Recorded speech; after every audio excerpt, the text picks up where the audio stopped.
ನಾನಿವತ್ತು ಆಕಸ್ಮಿಕವಾಗಿ ಅನಿರೀಕ್ಷಿತವಾಗಿ ಈ ಒಂದು ರಾಜಕಾರಣ ಒಂದು ಸಮುದ್ರದಲ್ಲಿ ಇವತ್ತು ಧುಮುಕಿದ್ದೀನಿ ಇವತ್ತು. ಆದರೆ ಒಂದು ಬೇಸರ ಇದೆ,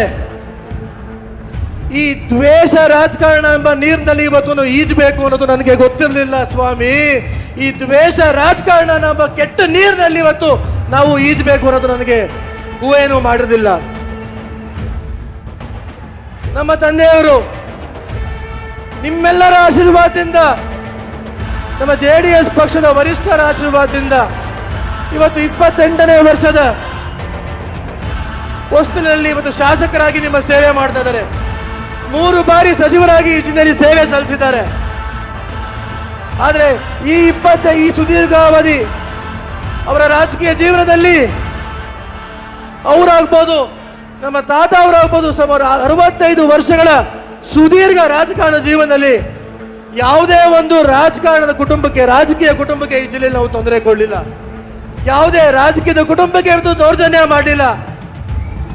ಅವರ ತಂದೆಯ ಮಾರ್ಗದರ್ಶನದಲ್ಲಿ ಹೆಜ್ಜೆ ನೀಡುತ್ತಾ ಅಭಿವೃದ್ಧಿ ಒಂದೇ ಎಂಬ ಮಂತ್ರವನ್ನು ಜಪಿಸುತ್ತಾ ಈ ಜಿಲ್ಲೆಯಲ್ಲಿ ಸಾಕಷ್ಟು ಅಭಿವೃದ್ಧಿ ಕೆಲಸ ಕಾರ್ಯಗಳಿಗೆ ಇವತ್ತು ಶ್ರಮಿಸಿದ್ದಾರೆ. ಇವತ್ತು ಈ ದೊಡ್ಡ ಮಟ್ಟದಲ್ಲಿ ಜಿಲ್ಲಾ ಆಸ್ಪತ್ರೆ ಆಗ್ಬೋದು, ಆಧುನಿಕ ಬಸ್ ಸ್ಟ್ಯಾಂಡ್ ಆಗ್ಬೋದು, ಇಂಜಿನಿಯರಿಂಗ್ ಕಾಲೇಜ್ ಆಗ್ಬೋದು, ನಮ್ಮ ಜಿಲ್ಲೆಯ ರಸ್ತೆಗಳು ನೋಡಿ ದಾಖಲೆ ಸಂಖ್ಯೆಗಳು ಇವತ್ತು KEB ಸಬ್ಸ್ಟೇಷನ್ಗಳಾಗ್ಬೋದು, ದಾಖಲೆ ಸಂಖ್ಯೆಗಳು ಇವತ್ತು ಹೈಸ್ಕೂಲ್ಗಳಾಗ್ಬೋದು, ಪಾಲಿಟೆಕ್ನಿಕ್ ಕಾಲೇಜ್ಗಳಾಗ್ಬೋದು.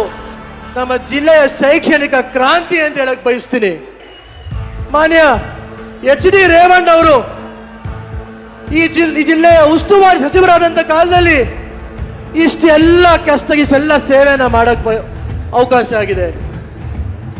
ನಾವು ಯಾವತ್ತೂ ಯಾವುದೇ ಪ್ರೈವೇಟ್ ಕಾಲೇಜ್ ಮಾಡಲಿಲ್ಲ, ಪ್ರೈವೇಟ್ ಶಿಕ್ಷಣ ಸಂಸ್ಥೆ ಮಾಡಲಿಲ್ಲ, ಬೇರೆ ಜಿಲ್ಲೆಗಳಲ್ಲಿ ಮಾಡಿದಂತೆ ನಾವೆಲ್ಲೂ ಮಾಡಿಲ್ಲ.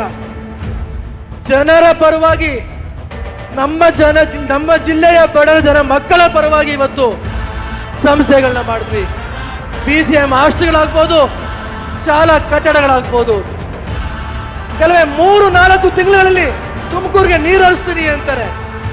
ನಾನು ಕೇಳಕ್ ಬಯಸ್ತೀನಿ ರಾಜ್ಯದ ಉಪಮುಖ್ಯಮಂತ್ರಿಗಳಿಗೆ, ಇದೇ ನಮ್ಮ ಜಿಲ್ಲೆಯ ಸ್ಥಳೀಯ ಪತ್ರಿಕೆಗಳಲ್ಲಿ ಇವತ್ತು ಹೊಯ್ಸಳ ಹಾಸನ ಜಿಲ್ಲೆಯ ಸೊಗಡು ಪತ್ರಿಕೆಯಲ್ಲಿ ಎತ್ತಿನೊಳೆ ನೀರು ಹರಿಯುವ ಮುನ್ನವೇ ಕಳಪೆ ಕಾಮಗಾರಿ ದರ್ಶನ, ಆರ್ಥಿಕವಾಗಿ ಅತಿ ದೊಡ್ಡ ಮಟ್ಟದ ಎತ್ತಿನೊಳೆ ಯೋಜನೆ ಸಾಕಾರಗೊಳ್ಳುವ ಮುನ್ನವೇ ನಾಲೆಗಳು ಅಲ್ಲಲ್ಲಿ ಕುಸಿತ, 250 ಕಿಲೋಮೀಟರ್ ಯೋಜನೆ ಕಾಮಗಾರಿ ಗುಣಮಟ್ಟಕ್ಕೆ ಅನಗ್ರಹ, ಪ್ರಸ್ತುತ 23,000 ಕೋಟಿ ವೆಚ್ಚ ಅಂತ ಹೇಳ್ತಾರೆ. ಈ ನಮ್ಮ ಜಿಲ್ಲೆಯ ಮಹತ್ವಾಕಾಂಕ್ಷಿ ಒಂದು ಯೋಜನೆ, ವಿವಾದಾತ್ಮಕವಾದ ಒಂದು ಯೋಜನೆ ಕಳಪೆ ಕಾಮಗಾರಿ. ಇದನ್ನು ಯಾವತ್ತಾದ್ರೂ ಗಮನಿಸಿದಿರಾ ಸ್ವಾಮಿ ನೀವು? ನಾನು ಈ ರಾಜ್ಯದ ಉಪಮುಖ್ಯಮಂತ್ರಿಗಳಿಗೆ, ನೀರಾವರಿ ಸಚಿವರಿಗೆ ಕೇಳಕ್ಕೆ ಬಯಸ್ತೀನಿ. ಹೇಮಾವತಿ ನದಿಯ ಹೊಳೆಯಲ್ಲಿ ಈ 5 ಗ್ಯಾರಂಟಿಗಳನ್ನು ಅತಿ ಶೀಘ್ರದಲ್ಲೇ ತಿಲಾಂಜಲಿ ಮಾಡ್ತಾರೆ ನಮ್ಮ ಹಾಸನ ಜಿಲ್ಲೆಯ ಜನತೆ ಅಂತ ಹೇಳಕ್ ಬಯಸ್ತೀನಿ. ಮುಂದಿನ ದಿನಗಳಲ್ಲಿ no guarantee, no warranty, only Congress ಮುಕ್ತ ಸರ್ಕಾರ ಅಲ್ಲ ಅಂತ ಹೇಳಕ್ ಬಯಸ್ತೀನಿ.